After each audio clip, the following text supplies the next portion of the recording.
Hey, it's Chris. Sorry for the disheveled look.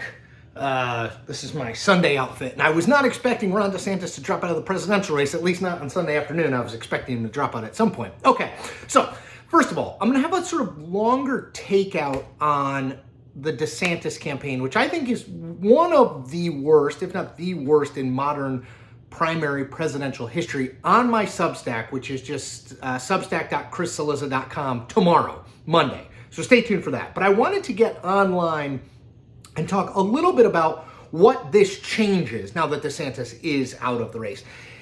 Answer, surprisingly little. Okay, so DeSantis drops out and he endorses Donald Trump. Not terribly surprising, but probably slightly beneficial to Trump in the near term.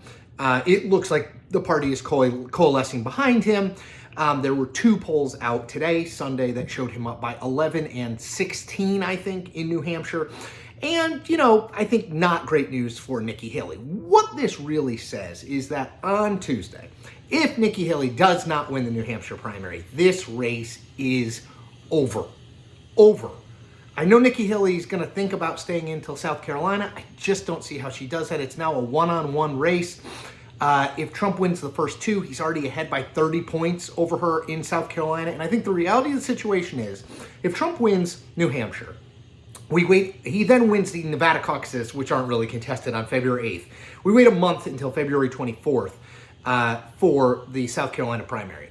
And I think the most likely outcome there, if Trump wins New Hampshire, is that Nikki Haley is romped and embarrassed and then drops out of the presidential race.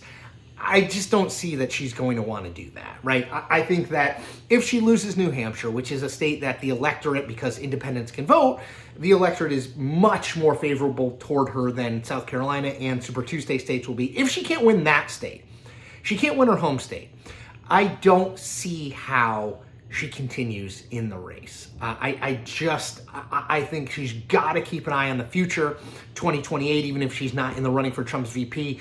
And I just don't think that that it makes any sense for her to keep running beyond Tuesday if she winds up losing. Look, even if she wins, the race is effectively over anyway. It's going to go on for another month. If she wins, it'll go to South Carolina.